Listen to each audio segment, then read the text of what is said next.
देशों में direct selling industry को मॉनिटरिंग करती है, जिसका विंग इंडिया के अंदर में IDSA, और वो उनका डाटा है कि पूरे दुनिया में 186.1 बिलियन डॉलर का बिजनेस, यानी कि 14 लाख करोड़ की ये इंडस्ट्री ग्लोबल वे में चल रही है दोस्तों। अब यदि बात करेंगे वहीं पे हिंदुस्तान में बात करेंगे, थोड़ा सा यहाँ पे टेक्निकल समझने की कुछ एक दो पॉइंट हम मैसेज देना चाहते हैं, आपको समझने की प्रयास कीजिएगा कि हम आपको बताना क्या चाहते हैं। ऐसे सुब्रतो सर ने बताया आपको, फिर भी उन चीजों को हम आपको बताना चाहते हैं। 1996 में डायरेक्ट सेलिंग इंडिया में स्टार्ट हुई, राइट, सबको पता है। 26 साल हो गए इंडस्ट्री का। यदि उस समय से लेकर के यदि बात करेंगे 2016 तक, first 20 years Indian direct selling industry का जो कारोबार है दोस्तों, वो 7,800 करोड़ का रहा है, यानी कि अप्रॉक्स 8,000 करोड़ का रहा है 20 सालों के अंदर में। और ये इंडस्ट्री 2 to 3% की ग्रोथ से चलती रही है। लेकिन ये डाटा देख लिया, ऑथेंटिक डाटा है, IDSA का डाटा है। और IDSA का डाटा ये है आपको, यदि आप गौर से देखेंगे तो ये 2020-21 का डाटा 2020-21 का है, और महज 4 से 5 सालों के अंदर में 2016 से अभी बात करेंगे, यानी कि उस समय 20 तक का 20-21 का, तो ये 18,000 करोड़ का हो गया। 8,000 करोड़ 8,000 करोड़ से कहां हो गया 10,000 करोड़।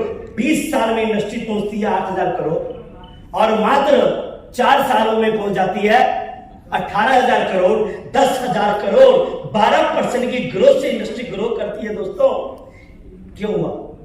ये ऑलरेडी प्रिडिक्टेबल था, क्योंकि जिस भी कंट्री में डायरेक्ट सेलिंग ने अपना 20 साल कंप्लीट किया, चाहे अमेरिका हो, चाइना हो, जापान हो, कोरिया हो, आफ्टर 20 इयर्स वहां पे एक्सपोनेंशियल ग्रोथ आया।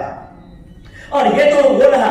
अब यदि बात करेंगे कि अभी करंट डाटा मार्च तक का, ये था 20-21 और 22 की यदि बात करेंगे तो डाटा देख रहे हैं आप, इकोनॉमिक्स टाइम्स का डाटा है, और इन्होंने 3.2 बिलियन डॉलर, यानी कि लगभग 24,000 करोड़ का मार्च तक का बिजनेस रहा दोस्तों।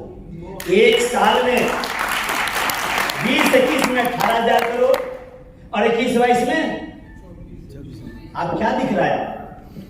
और ये मैं कोई मोटिवेशन नहीं दे रहा हूं, मोटिवेशन है मैं नहीं ना, इट्स अ फैक्ट ना, ये तो डाटा है ना।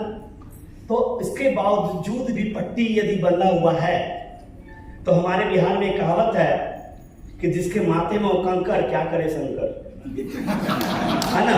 इसके बावजूद भी, है ना, इसके बावजूद भी यदि समझ में नहीं आते, कहते हैं ना कि ठोकरे इंसान को तब लगती है जब कोई रास्ता ना हो, ठोकरे इंसान को तब लगती है जब कोई रोशनी ना हो, ठोकरे इंसान को तब लगती है जब कोई रहनुमा ना हो।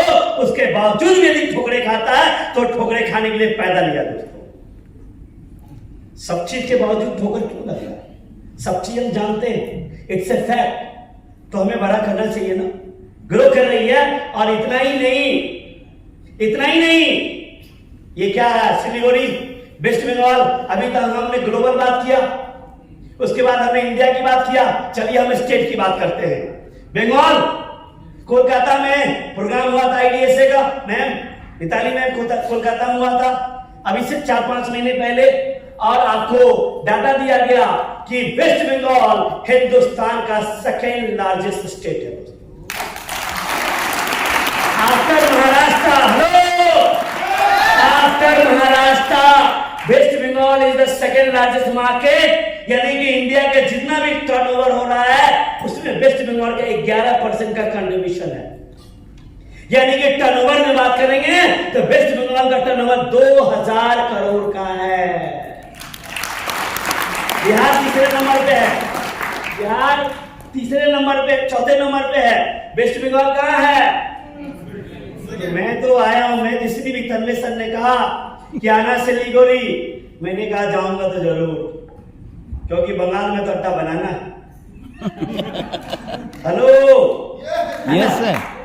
इतनी इंडिया का सेकेंड लार्जेस्ट स्टेट है वेस्ट बंगाल, और इतना बड़ा व्यापार है और इतनी बड़ी संभावनाएं हैं, उसके बाद यानी कि मैं आपको कहूं, आप खजाना पे बैठे हैं, खजाना में बैठे हैं आप।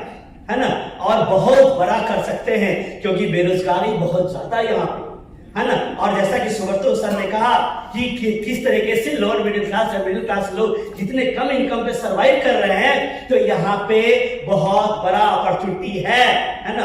चलिए बिहार का है तो चलिए ये तो मैं, है ना, direct selling versus pyramid market में, जैसा कि सर ने अभी कहा, मैं ज्यादा इसमें नहीं बात करना चाहता हूं। सर ने कहा ना, लोमड़ी वाला एग्जांपल दिया, मेरी हिडन मार्केट के अंदर में बहुत सारे लोग मिलेंगे आपको, लेकिन दोस्तों पैसा तो कमा लेंगे फ्लाई बाय नाइट, लेकिन आपको पैसों का पेड़ नहीं लगा पाएंगे आप मार्केट के अंदर में, खास करके वेस्ट बंगाल में बहुत ज्यादा पड़े, हिंदुस्तान के अंदर में नहीं, तुरंत मनी, दो जोड़ो, एक बाया दो, एक बाया एक दाया, बाइनरी प्लान, अरे क्या फटाफट पैसा, बंगाली में क्या बोलते हैं, फटाफट तारातरी, तारातरी, फटाफट पैसा आता, तारातरी। तो फटाफट पैसा आता तो फटाफट जाएगा